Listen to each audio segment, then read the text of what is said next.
जीवन मिलना भाग्य की बात है, मृत्यु होना समय की बात है। मृत्यु के बाद लोगों के दिल में रहना ये अपने कर्मों की बात है। नमस्ते दोस्तों।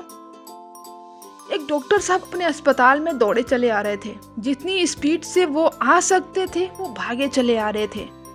ऑपरेशन थिएटर में वाली लॉबी में आए।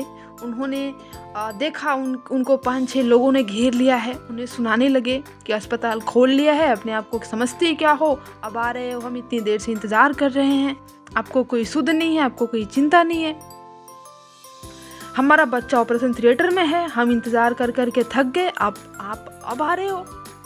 डॉक्टर साहब ने कहा मुझे जाने दीजिए, मुझे काम करना है। वो लोग सुनाए जा रहे थे कि डॉक्टर साहब आपका बेटा होता तो आप क्या करते, आराम से आते, आप भाग कर आते, आप जल्दी आते, आप ये करते, आप वो करते। डॉक्टर साहब ने कुछ नहीं कहा। वो सीधे ऑपरेशन थिएटर में चले गए।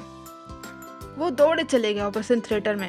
1 से 1.5 घंटा ऑपरेशन चला। उसके बाद जब वो बाहर निकले फिर वही 5-6 लोगों ने फिर उन्हें घेर लिया और उन्होंने कहा ठीक है अब जल्द रिकवर करेगा, ऐसा बोल के वो जा रहे थे। फिर उन्होंने डॉक्टर से सवाल करना शुरू कर दिया, डिस्चार्ज कब होगा। डॉक्टर साहब ने कहा ये सारे सवाल आप नर्स से पूछ लीजिएगा, मुझे जाने दीजिए। और जिस स्पीड से वो आए थे उसकी दुगुनी स्पीड से वो वहाँ से निकल गए। ये जो 5-6 लोग थे ना, बच्चे के घर वाले, माता पिता, मामा मामी जो भी थे, उनको लगने लगा कि ऐसा घमंडी डॉक्टर बात तक करने की तमीज़ नहीं है। कुछ देर बाद वहाँ नर्स आई तो नर्स ने बताने लगी बच्चे की हाल चाल। फिर उन्होंने कहा ये मत बताओ बच्चा कैसा है, पहले ये बताओ कि जो ये डॉक्टर है इतना स्ट्रिक्ट, इतनी घमंडी, इतना अहंकार किस चीज़ का है इसके अंदर, हमें ये बताओ। सीधे मुँह बात नहीं करता। हम तो यहाँ आने ही वाले नहीं थे, लेकिन हमारी मजबूरी थी कि हम यहाँ पे आए, हमें आना पड़ा।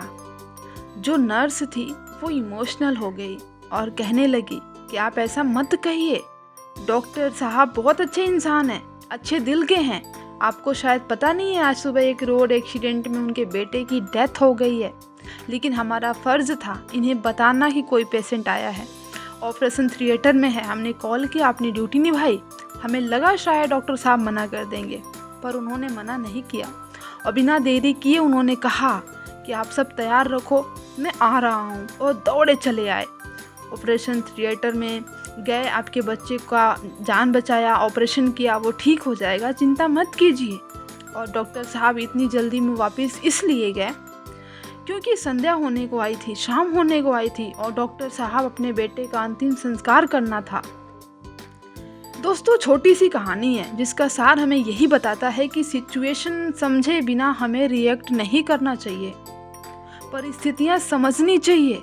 अपनी बात थोप देने से कुछ नहीं होता। सिचुएशन को समझो फिर अपनी बात रखो।